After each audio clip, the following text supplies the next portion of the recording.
থেকেও আসতে হবে, নিজের লাভ। আর আরেকটা উদ্দেশ্য হলো কবরবাসীকে সালাম দেওয়া, তাদের জন্য শান্তির দোয়া করা, সালামুন আলাইকুম দারা কওমুল মুমিনিন, কবরবাসীরা তোমাদের প্রতি শান্তি বর্ষিত হোক, তাদের সাথে সাক্ষাৎ করা। তো এটা ঘরে বসে হয় না, মহিলারা ঘরে বসে দোয়া করতে পারেন মুর্দার জন্য দোয়া করতে পারেন, অথবা কবরস্থানের ওয়ালের পাশ দিয়ে গেলেন তখনও তারা সালাম পেশ করতে পারেন। কবরস্থানে তারা গিয়ে জিয়ারত করবেন কিনা এটা নিয়ে ফুকাহাদের মধ্যে মত পার্থক্য আছে। হাদিসে আসছে লানাল্লাহু যাওয়ারাতিল কুবুর, এই হাদিসের ভিত্তিতে অনেক উলামায়ে কেরাম এটাকে মাকরুহ বলেছেন, অনেকে আর একটু কঠোরভাবে নিষেধ করেছেন, আবার অনেকে জায়েজও বলেছেন। তবে ঘরে বসে জিয়ারত করার কোনো সুযোগ নাই। আমার স্বামী আত্মহত্যা করে মারা গেছে, তার জন্য দোয়া করা যাবে কিনা? যদি দোয়া করা যায় তাহলে কি দোয়া করব? আত্মহত্যা করে যদি কেউ মারা যায়, এক হাদিসে আসছে সে ব্যক্তি জাহান্নামে যাবে, হাদিসের ভাষ্যে এও আছে সে চিরকাল থাকবে।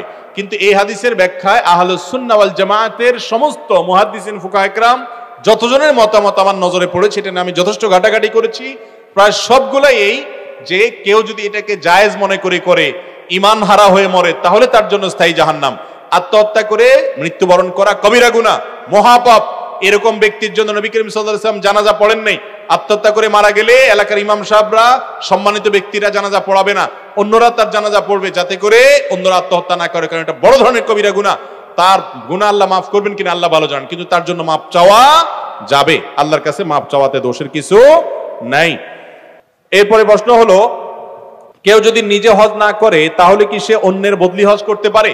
নিজের হজ যদি আপনি না করেন তাহলে অন্যের বদলি হজ আপনি করবেন না, যদি এটাকে অনেক উলামায়ে কেরাম, অনেক ফুকাহা ইকরামই জায়েজ বলেছেন মাকরুর সাথে, অর্থাৎ এটা করলে মাকরু হবে।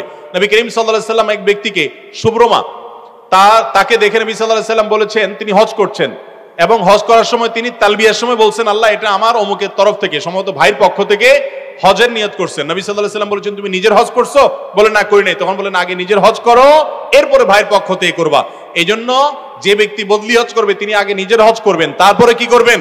বদলি হজ করবেন। এরপরে প্রশ্ন হলো, স্বামী মারা গেলে স্ত্রী তার স্বামী বাড়ি হতে 4 মাস 10 দিনের মধ্যে কোন কাজে বা অনুষ্ঠানে যেতে পারবে কিনা? স্বামী যদি মারা যায়, স্ত্রী তার বাড়ি থেকে 4 মাস 10 দিনের জন্য বের হবেন না। একান্ত অসুস্থ হয়েছে ডাক্তারের কাছে, এই জন্য বের হবেন। ইমার্জেন্সি কোনো কাজে বের হবেন, শোক পালনের অংশ হিসাবে বাড়ির চৌহদ দিতে থাকবেন। এর মানে এই না যে গৃহবন্দী হয়ে থাকবেন, তিনি বাড়ির আঙ্গিনা, উঠানে, আশেপাশে ঘুরবেন, কিন্তু অন্যত্র যাবেন না।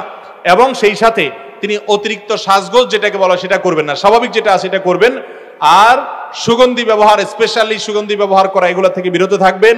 অলংকার ব্যবহার করবেন না এবং বিবাহ বন্ধনে আবদ্ধ হবেন না 4 মাস 10 দিন।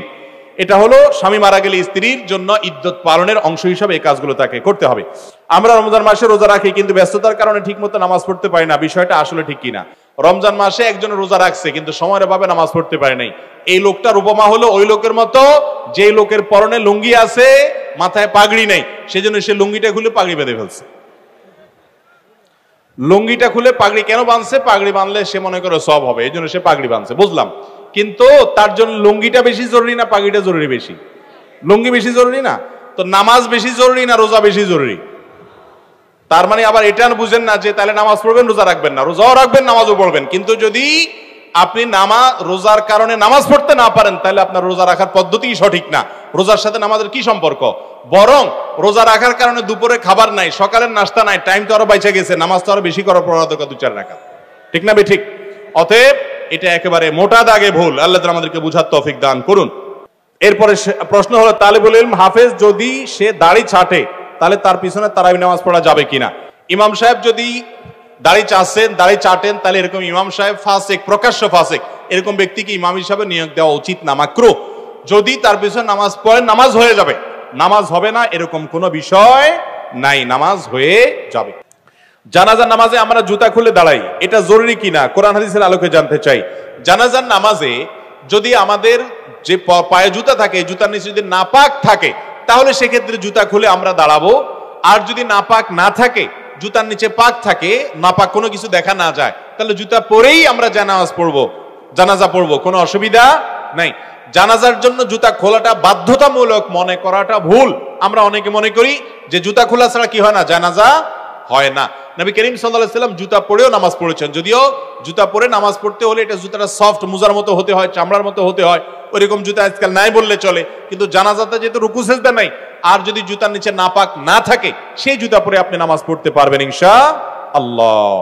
এরপরে প্রশ্ন হলো, স্বামী স্ত্রীর জানাজা নামাজ পড়াতে পারবে, স্বামী স্ত্রীর জানাজা নামাজ পড়াতে পারবে কিনা?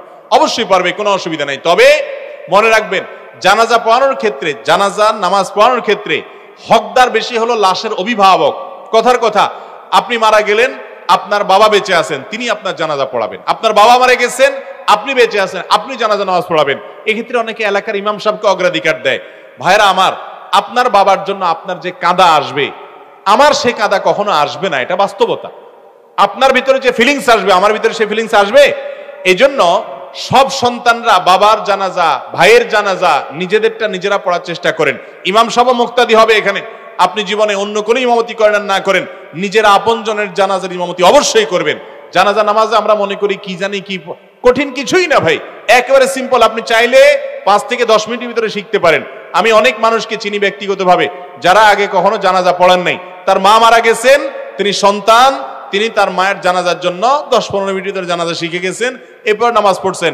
নামাজের মধ্যে যদি আপনি ভুল হয়ে যায়, দোয়া পড়তে গিয়ে আবার চেষ্টা করবেন, ট্রাই করবেন, নামাজের কোনো অসুবিধা হবে, ব্যাপারটা এরকম নয়। অতএব নিজের আত্মীয় স্বজনের জানাজা নিজে পড়বেন। স্বামী তার স্ত্রীর জানাজা অবশ্যই পড়তে পারবেন, পড়াতে পারবেন, কোনো অসুবিধা নাই। এরপরে প্রশ্ন